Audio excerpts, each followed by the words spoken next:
Tudo bom, galera? Meu nome é Jorge, eu sou professor de História e seja muito bem-vindo ao História com Jorge, o canal onde a gente joga videogame e assiste aula de História junto. Eu tô aqui hoje para fazer mais um vídeo do Kingdom Come Deliverance, da Warhorse Studios. Esse jogo saiu esse ano ainda, no comecinho desse ano.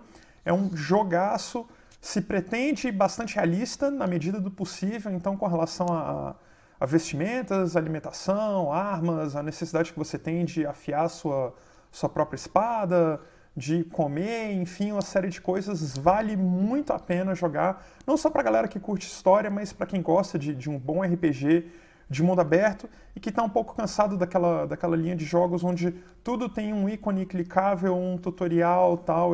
O Kingdom Come não é um jogo que passa muito tempo, vamos dizer assim, segurando a sua mão e te ensinando a jogar. Ele te joga no mundo e fala, olha, interprete o papel do filho do ferreiro que teve a sociedade destruída e está tentando sobreviver e ser alguém na vida e tocar a bola para frente, beleza?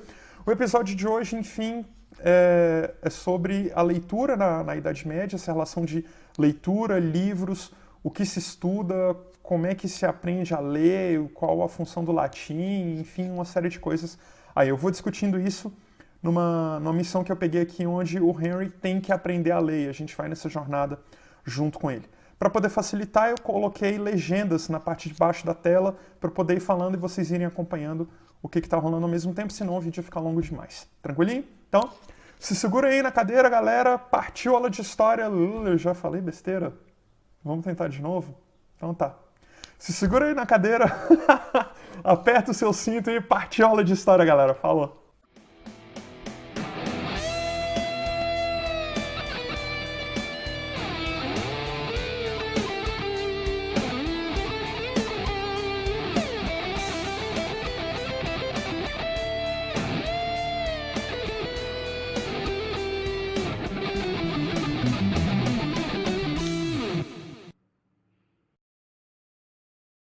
Bom, galera, uma das coisas mais legais aqui do Kingdom Come é que o Henry, como é um filho de um ferreiro, ele não sabe ler. E aí, durante o jogo, a gente tem que ir aprendendo a ler. Então, isso é bem legal. Então, a gente achou aí um mestre escrivão, né? Tá conversando com ele.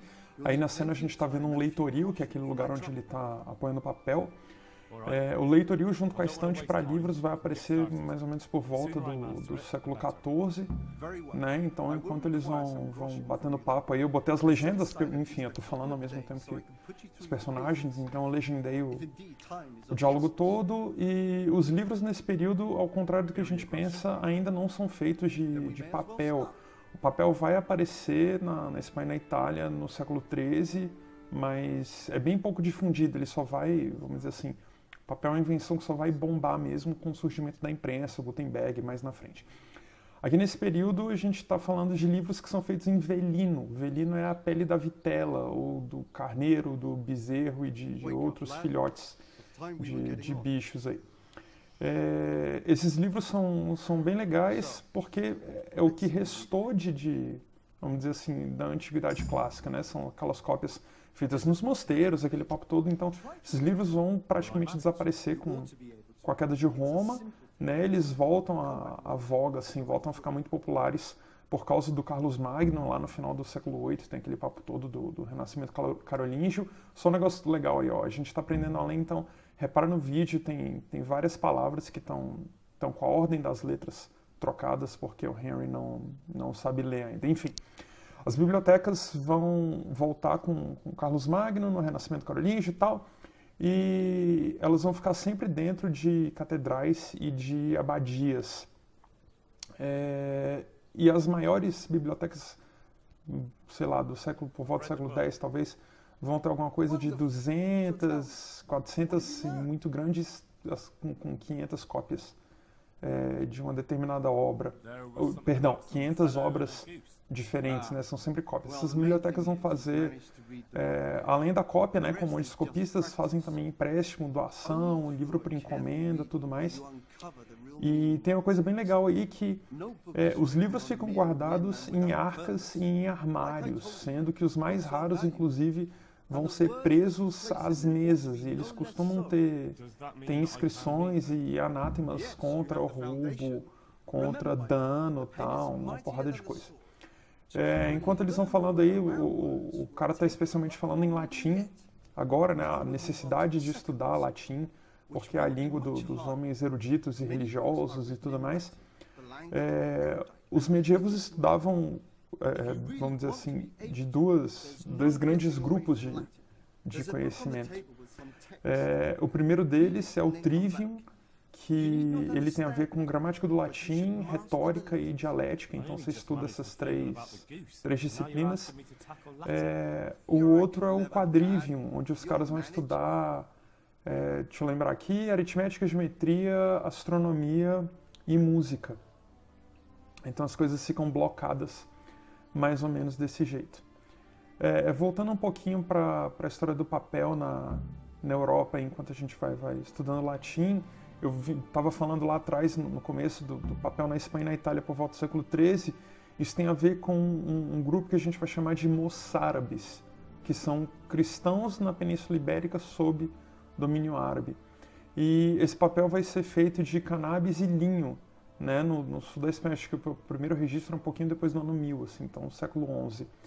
E a cola é muito legal porque a cola é feita da fervura prolongada do colágeno da pele de vários bichos. Geralmente a gente vai usar pele, tendão e osso de bicho e tudo mais. Geralmente osso principalmente vai ser com cavalo. E em grego, né, eles vão descrever essa cola, a palavra original grega é a própria palavra cola, só que eles escrevem K-O-L-L-A. E bem bacana isso. Entre os livros mais populares, a gente vai ter, além das várias variações de Bíblias, né, tipo o Evangelho de Lindisfarne, ou o livro de Kells, ou o livro das Horas e tal. Você vai ter nobres que vão estar encomendando essas obras, e elas não necessariamente compõem uma transcrição completa da Bíblia, mas na maioria das vezes a gente vai ter textos, orações e salmos que vão ser altamente decorados, né? Bom, a gente está terminando o quest aí e ganhou um pontinho a mais aí por habilidade, então deixa eu dar uma olhada no que eu posso subir aqui no Reading. A gente tem duas habilidades, o Colleague, onde a gente compra livros mais baratos, e o In the Flow, que quando a gente está lendo a gente se cansa menos. Eu vou comprar primeiro o Colleague, porque faz mais sentido para mim dentro do jogo comprar livros mais baratos e poder subir as minhas habilidades. Assim, o meu personagem ainda está muito peba nessa altura do campeonato. E falando em livros comprados, eu tinha guardado esse aí, a regra de São Nicolas, ou São Nicolau, não sei, que é um livro sobre ladinos e tudo mais. Esse livro é bem legal e eu guardei ele aí pro vídeo pra gente dar uma olhada por causa da primeira página. Pera aí um pouquinho aqui. Aí, ó. A gente vê nessa página da esquerda uma miniatura. Por que eu guardei para falar disso aqui? Porque quando a gente diz miniatura, a gente sempre liga miniatura com pequeno, mas miniatura não tem a ver com pequeno, tem a ver com o verbo minire, em latim, que é desenhar com mínio. E o mínio é um óxido de chumbo, né, de cor avermelhada, beleza? Deixa eu configurar aqui a leitura. Cara, só em videogame, o sujeito vai passar 7 horas sentado numa mesa lendo, mas beleza, vamos embora. Para subir as nossas habilidades e passar de nível, vamos que vamos. Enquanto isso, outras curiosidades interessantes de livros produzidos na Europa medieval. Você vai ter, por exemplo, em Bizâncio, as cores principais vão ser o ouro e o vermelho vivo. Na Irlanda e na Nortúmbria, que é a pontinha norte da Inglaterra e da fronteira com a Escócia, a gente vai ter vários padrões geométricos decorando as páginas e animais. Como eu tinha falado, o Evangelho de Lindisfarne e o livro de Kells vem de lá. E na Inglaterra a gente vai ter a Bíblia de Winchester. Então são vamos dizer assim, grandes marcos, né? Grandes obras. Então beleza. Estou subindo o nível.